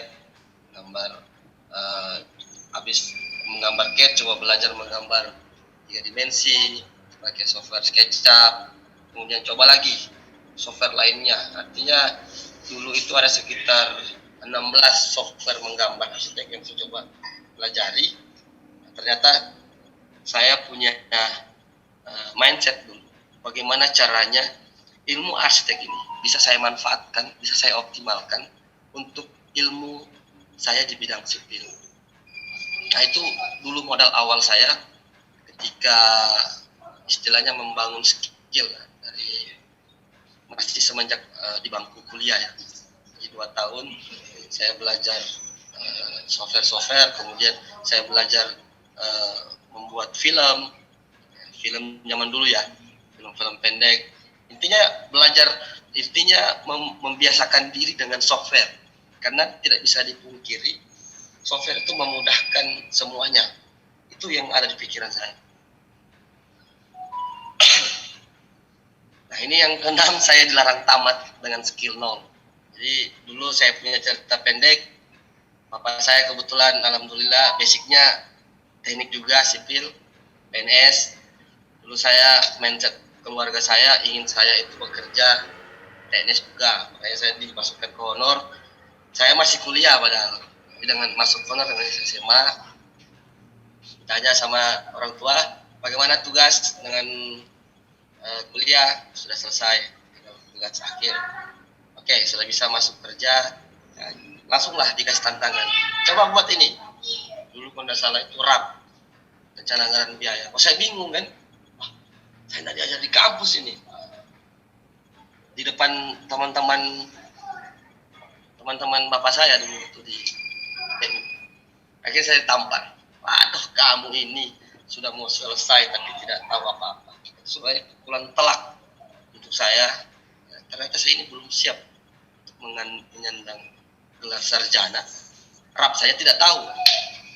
Itu tamparan keras. Akhirnya saya cari pengalaman. Jadi sambil saya belajar software, saya cari pengalaman, ikut ke beberapa perusahaan. Kemudian saya tamat kuliah, saya sempat berpikir, ini mau menjadi pencari kerja atau pencipta lapangan kerja. Kan dunia kerja itu ada 2 macam itu aja profesi. Akhirnya ya saya putuskan dulu, saya harus menjadi pencari kerja. Karena saya bukan dari keturunan dari konglomerat ya, tiba-tiba langsung jalan ke perusahaan raksasa dan lain sebagainya. Betul-betul modal 10 jari dan jasa. Akhirnya saya mulai bekerja dari tahun 2011 sampai 2013. Saya sebagai ikut di perusahaan yang sekarang saya panggil kakak, namanya di Farel. Memang tidak bisa dipungkiri, kesempatan adalah hal yang dibutuhkan juga dalam pengembangan skill. Jadi 2011 sampai 2013 saya ikut berbagai jenis profesi, saya geluti. saya ambil inspektor, saya pernah jadi inspektor, saya pernah jadi quantity, pernah jadi quality, kemudian pernah jadi tenaga ahli sipil, struktur tidak. Karena itu menurut saya ahli struktur itu adalah gift, itu anugerah dari Tuhan.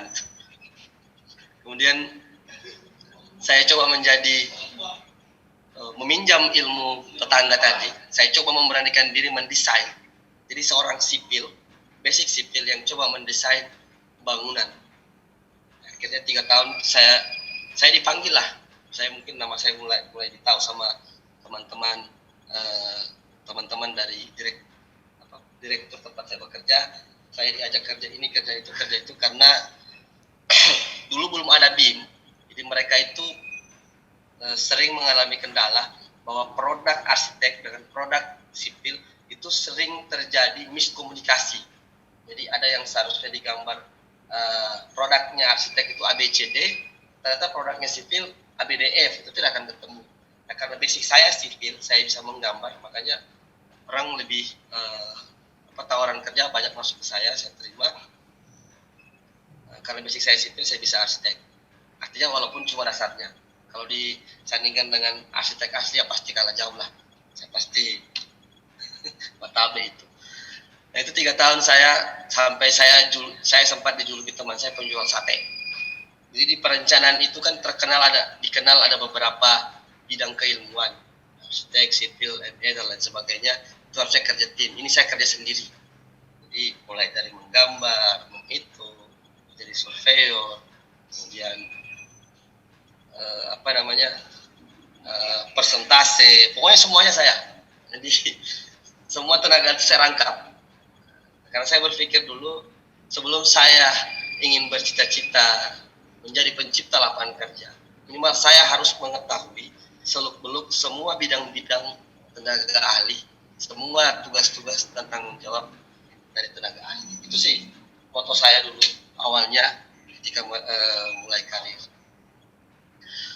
2014-2015 saya coba melakoni 2 dunia.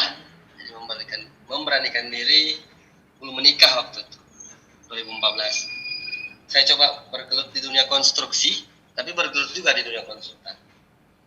Ini ada asam garamnya juga. Konstruksi ternyata susah karena kita harus di lapangan terus.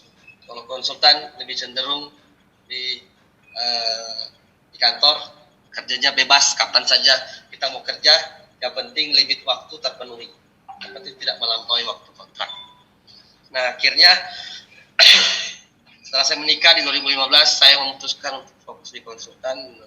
Perusahaan saya ada yang namanya CV Batek, itu didirikan tahun 2019 oleh bapak saya.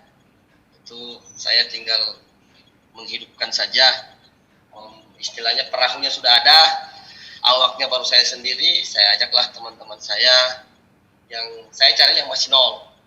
Saya coba transfer knowledge, pengetahuan saya. Ini pola kerja saya seperti ini, ABCD. Jadi dulu saya sudah bekerja mendekatilah sistem BIM. Jadi bekerja itu lebih cepat. Nah, itu saya coba transfer ke teman-teman tim ahli. Ini transfer knowledge ke tim. Kemudian saya harus berambisi, harus tampil beda dengan konsultan lainnya. Akhirnya coba berpikir, apa sih pangsa pasar, apa sih yang membedakan konsultan A, B, C, D selain namanya. Yang pasti yang membedakan adalah output dan kinerja. Jadi saya coba bentuk pola-pola yang efisien kerja, yang tadinya hanya bisa mengerjakan 1-2 paket dalam waktu 1 bulan. Bagaimana caranya supaya saya dan tim saya itu bisa mengerjakan bukan hanya 2 paket, tapi 5 paket. Dulu targetnya hanya 3 paket. Ternyata pernah kami coba bisa mengerjakan 5 pekerjaan dalam waktu yang bersamaan dengan durasi hanya 1 bulan. Kemudian target perencanaannya langsung kita ambil memang bangunan yang paling sulit, yaitu bangunan rumah sakit. Nah itulah dengan pola seperti itu ternyata sangat efektif. Jadi zaman dulu belum ada BIM, tapi kita sudah bekerja metode BIM lah. Nah, nomor 13 saya punya ambisi untuk go nasional bersama dan sukses bersama tim saya. Ini kami sudah sampai ke Ambon, ke Maluku, ke Papua, ke Makassar. Ya, next time mudah-mudahan bisa ke Papua atau ke Sumatera. Nah, yang terakhir ada formula sukses. Jadi sebenarnya saya belum sukses, tapi akan ke sana juga. Di rentetan perjalanan saya coba share saja. Di kampus ya, ini sekedar masukan untuk teman-teman atau adik-adik ya yang masih di bangku kuliah. Jadi pada prinsipnya kita di kampus tidak bisa dipungkiri itu adalah proses pembentukan pola pikir, mindset, transfer knowledge dari dosen, dari buku itu ditransfer ke kita. Itu pada prinsipnya membentuk basic skill. Hanya basic skill. Kemudian yang terakhir adalah manajemen diri. Itu yang menurut pemahaman saya. Apa outputnya? Outputnya adalah IPK dan durasi kuliah. Outputnya juga basic skill.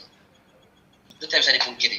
Nah, di kuadran kanan, saya katakan kuadran kanan, ada namanya ekstrakurikuler. Itu biasanya di organisasi. Mungkin teman-teman ada yang sudah rasakan di organisasi. Jadi saya berpikir, saya baru rasakan manfaatnya sekarang. Untuk teman-teman yang masih berkecimpung di dunia himpunan misalnya, atau di dunia ekstrakurikuler, yakin saja buahnya itu pasti teman-teman akan dapatkan di dunia kerja. Yang minimal buahnya itu adalah pembentukan karakter, lebih memahami diri sendiri. Saya ini potensinya apa? Kemudian yang kedua, leadership training, itu latihan kepemimpinan. Jadi memang sarjana teknik itu harus jadi leader. Jadi saya masih ingat ada waktu kuliah dosen saya sempat mengeluarkan statement, angkat tangan yang sudah mulai mengawas. Saya angkat tangan di situ. Angkat tangan. Jabatannya apa? Inspektor, Pak. Wih, senang kan di depan teman-teman. Akhirnya saya tackling oleh dosen saya. Anda jangan sombong ketika hanya menjadi inspektor. Sarjana teknik itu minimal adalah site engineer di lapangan. Sarjana teknik itu minimal harus ahli di dalam struktur menjadi konsultan. Itu tamparan keras sebenarnya. Jadi tantangan juga untuk saya dulu. Saya harus bisa menjadi tim leader. Itu tadi output di ekstrakurikuler, tanggung jawab dan berhubungan dengan orang lain, berinteraksi, itu paling penting ya. Jadi kepercayaan diri itu menurut saya dibentuk pada ketika kita masuk ke kuadran kanan, yaitu fase menjalani ekstrakurikuler. Di kampus kan banyak, ada HMS dan sebagainya. Outputnya soft skill, confidence, percaya diri, dan yang paling penting adalah pergaulan. Ini tidak bisa dipungkiri.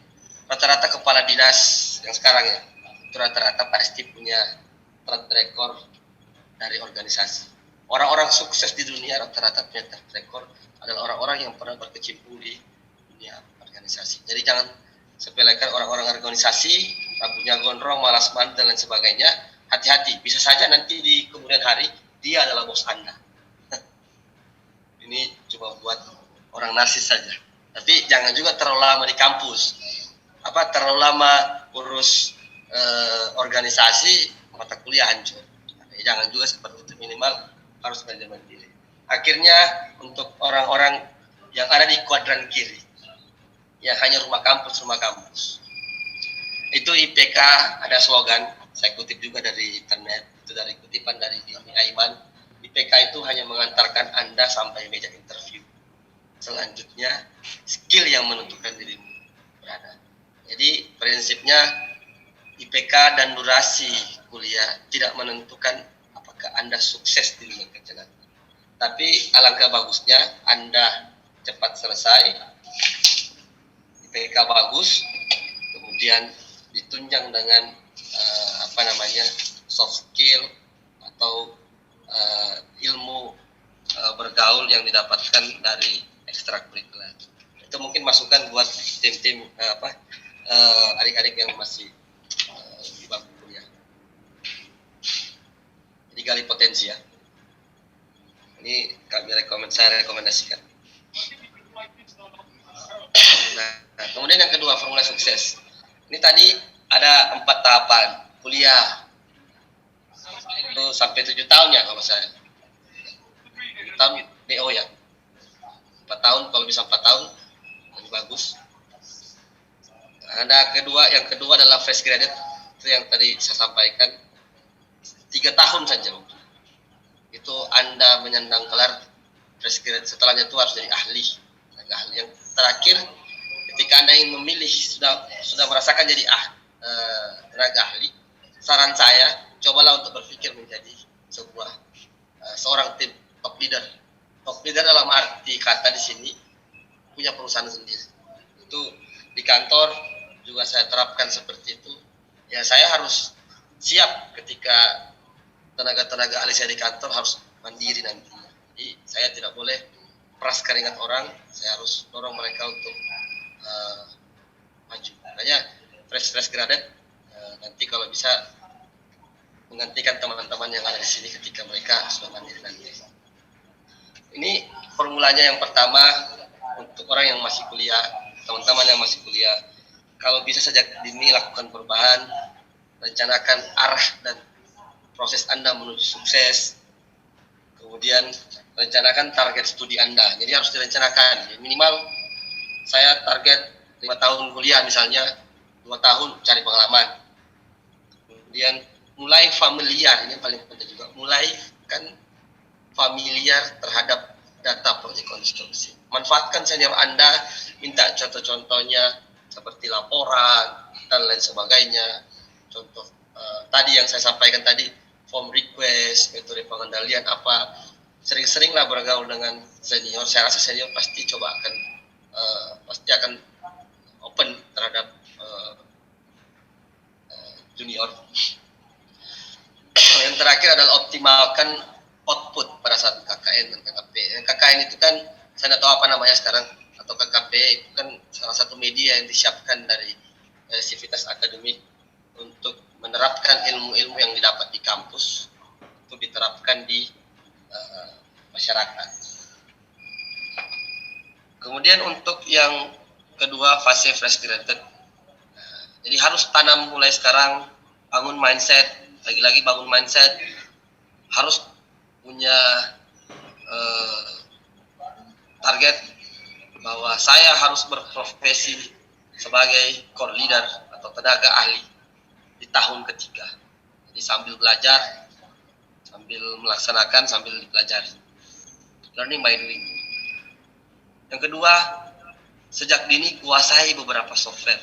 Ya minimal tahu RAB dan laporan. Jangan sampai kisah saya dulu pas sudah mau selesai, dilarang selesai sama orang tua. Karena harus siap pakai ya. Jadi fresh graduate itu usahakan harus siap pakai. Ya. Jadi nanti kalau sudah siap pakai ketika melamar kerja, jadi sudah bisa pasang harga tinggi. Kemudian kuasai software drawing ya, minimal AutoCAD lah dengan SketchUp. Karena connect tadi terhadap masalah yang sering dihadapi di dunia konstruksi sudah sipil, bahwa sipil itu dituntut harus multi talent. Ya, minimal bisa menggambar juga. Kemudian membiasakan konsep transfer knowledge. Jadi yang fresh graduate coba belajar mentransfer ilmu yang Anda punya, belajar metode persentase biar lebih confidence lah pada prinsipnya. Kemudian pahami aturan dan regulasi konstruksi. Kemudian ikuti bentuk transfer knowledge itu yang berupa seminar atau pelatihan, semua yang berbasis itu pasti teman-teman akan rasakan manfaatnya ketika berkompetisi di dunia konstruksi. Ini yang bagi yang ahli, saya bukan mengajari, ini cuma sekedar relaksasi saja. Pada prinsipnya tugasnya atau sarannya lain, mempersolid teamwork itu paling penting, menjaga integritas kerja dan menjaga alma maternya kita, serta tanggung jawab ditingkatkan. Jadi ketika sebagai ahli struktur harus bisa lebih solid bekerja dengan tim yang lainnya, kemudian harus lebih bertanggung jawab terhadap produk yang dihasilkan. Kemudian tetap harus mengembangkan skill, harus inovasi, bentuk metode yang paling efisien. Jadi istilahnya kita kan banyak jalan menuju Cina. Jadi contoh membuat RAB itu misalnya 1 jam. Coba mungkin Anda punya inovasi bagaimana sih membuat RAB hanya setengah jam misalnya. Itu cuma contoh.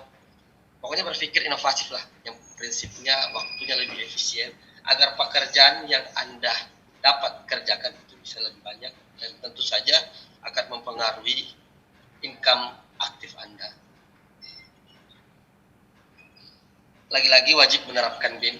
Kalau ahli itu harus wajib ya kalau mulai sekarang.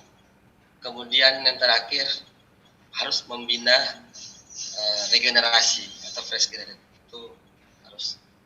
Tapi jangan ahli yang datangi mereka, harus si fresh graduate yang minta wejangan ahli seniornya lah seperti itu. Jadi biar tidak ada putus mata rantai antara junior dan senior walaupun di dunia kerja. Yang terakhir top leader, manajemen dan harmonisasi teamwork. Mungkin kebetulan di sini ada direktur, ini cuma relaksasi saja.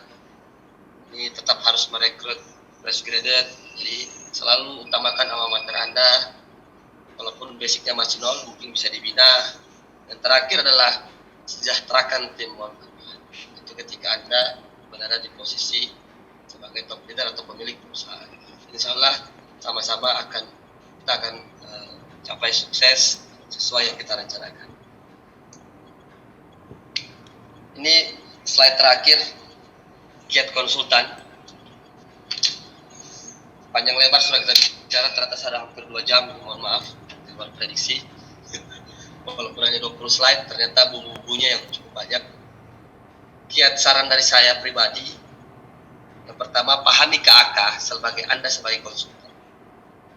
Pahami KAK dan tupoksi, tugas pokok dan fungsi Anda sebagai konsultan. Itu yang paling penting. Ketika Anda sudah memahami itu, apa tugas Anda sudah punya bayangan di ujung sana, seperti ini yang harus saya capai. Yang kedua, confidence dan cintai profesi Anda. Itu kalau kita sudah mencintai profesi Anda, pasti Anda akan melakukan hal yang terbaik untuk bisa lebih tampil percaya diri. Ini ibarat seseorang yang lagi mengejar cinta, kan apapun dia bikin, apapun semua hal-hal yang terbaik pasti akan dicurahkan. Nah, mungkin diibaratkan seperti itu. Harus confidence dan cintai profesi Anda. Emotional teamwork, jadi harus lebih solid. Karena kita tidak bekerja sendiri, kita harus bekerja tim. Jangan terlalu kaku ketika bekerja, harus ada sedikit canda tawa supaya emosional itu terbentuk. Ada waktunya serius, ada waktunya kita untuk bercanda. Inovatif, ini yang paling penting adalah inovatif. Teman-teman harus berpikir inovatif. Tidak boleh hanya berpikir cukup puas dengan ilmu atau skill yang kita punya sekarang. Misalnya hari ini saya hanya bisa buat terap. Jadi harus berpikir, saya harus bisa misalnya coba belajar mendesain misalnya, coba belajar struktur misalnya, atau coba bisa mendesain jalan misalnya, mendesain jembatan dan sebagainya. Harus berpikir inovatif ya. Dan yang terakhir, pesan dari saya garis bawahi, berpikirlah menjadi pencipta lapangan kerja melalui proses pembentukan diri sebagai pencari kerja di awal Anda memulai karir. Mungkin itu kata-kata terakhir dari saya. Ini mohon maaf kalau ada salah kata yang kurang berkenan. Saya lagi-lagi di sini dalam undangan untuk memberikan transfer knowledge, pengetahuan saya, pengalaman saya untuk para audiens. Sisi negatifnya yang menurut Anda mau dibuang, sisi positifnya mungkin bisa Anda teman-teman gunakan untuk kemaslahatan bersama. Jadi saya kembalikan ke Pak Angki selaku moderator. Saya akhiri, wabillahi taufiq wal hidayah. Wassalamualaikum warahmatullahi wabarakatuh. Ya. Assalamualaikum warahmatullahi wabarakatuh. Jadi terima kasih atas